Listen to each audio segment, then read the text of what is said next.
just discussed the case, along with Jeff Wagner, that Stephen Avery has made for getting his appeal and his conviction thrown out. And we might recall that Avery's nephew actually admitted to the crime, but later recanted his confession. It was a case that kept happening. You know, we kept getting a lot of twists and turns throughout the years, and this, of course, is one of the most notorious murder investigations that Wisconsin has ever seen. Let's let Stephen Avery make his case. Who will ever forget this scene? Stephen Avery looking like an extra in a ZZ Top video, being released from prison in 2003. He'd served 18 years behind bars for a rape conviction that was thrown out after DNA evidence showed that somebody else did it. Can't imagine how good it felt. Avery sued Manitowoc County for $36 million for that wrongful conviction. Fast forward to November of 2005. Detectives descended on Avery's ramshackle trailer at his family's auto salvage yard in Manitowoc County. They were looking for Teresa Halbach, who disappeared after visiting the salvage yard on business. Avery soon became the prime suspect, and with good reason. We don't do nothing wrong. Detectives found charred remains of Halbach's dismembered body in a fire pit and remnants of her cell phone in a burn barrel on the property. They also found her car with Avery's DNA inside. Detectives quickly obtained search warrants, and when they tore apart Avery's bedroom, they found Halbach's car keys with Avery's DNA on it. Avery was busted. These items were seized. Swashbuckling Calumet County DA Ken Kratz pounced on the case, and he seemed to revel in the swarm of media attention that ensued. This high-profile case put Kratz in the national spotlight, and with all the damning evidence, it was a case that no DA could afford to lose. Prosecutors also charged Avery's nephew, Brandon Dassey. Dassey confessed on videotape, telling detectives that he and his uncle raped and murdered Halbach. Dassey later recanted his confession, saying it was coerced. Guilty of first-degree intentional homicide. But Avery and Dassey were both convicted of brutally murdering Halbach. Prosecutors say they burned Halbach's body to cover up one of the most notorious crimes since Jeffrey Dahmer shocked the world. Avery was sentenced to life in prison. Dassey got 40 years. Fast forward again, this time to 2010.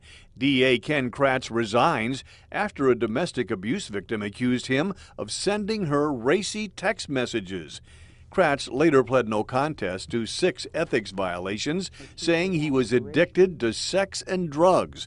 The Office of Lawyer Regulation wants the Supreme Court to suspend Kratz's law license, a case that's still pending. Fast forward to today. We get this packet from Stephen Avery. It begins with this handwritten note. Here is something for you to look at. Read what I read. It's very interesting. They framed me and my nephew. Sending parts of transcript and pictures. Use them if you please. Thank you, Stephen Avery. He sent along pictures of Teresa Halbach's car, partially covered with brush at Avery's salvage yard, a picture of the burn barrel, contents of the burn barrel, including what is purported to be the remnants of Teresa Halbach's cell phone. And then there's this, a 39-page document asking the court to vacate his conviction and give him a new trial. Avery provides more than a half-dozen reasons his conviction should be thrown out. He claims that detectives searched his property and found Halbach's car without obtaining a search warrant. He claims subsequent searches were conducted with faulty warrants. Avery says DA Kratz signed off on the affidavits, but they were not presented to judges as required by law. Bottom line, Avery wants most of the evidence used to convict him thrown out. He says the photos of Halbach's car reveal the doors were not sealed with evidence tape. That supports his claim that detectives could have sprinkled his DNA inside her car, DNA they still possessed from that earlier rape case that was overturned. Avery claims Halbach's cell phone was found someplace else, set on fire, and then the remnants were planted in his burn barrel. He claims Calumet County jailers listened in on his conversations with his attorneys, making it impossible for them to prepare a defense, and that violated his rights.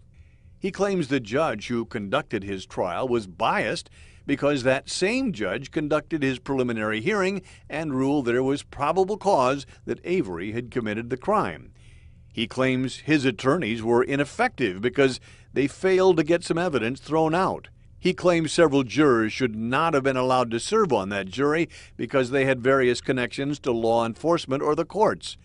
And separately, he's claimed that Manitowoc County investigators had a financial reason to frame him because he was suing them for $36 million in that wrongful rape conviction.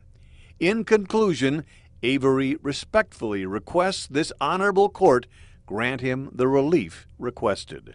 Signed, Stephen Avery. All right, that is a lot to digest. I'm not sure I believe it, quite frankly. In fact, I don't. But we wanted to report Avery's side of the case because we really haven't heard it before. Not a lot of chances, though, that Avery, I mean, most people are going to assume that he is not going to get exonerated from this. I would say it is a very, very long shot. There are a few innocent people who are in prison. Avery himself, once convicted falsely and then not overturned.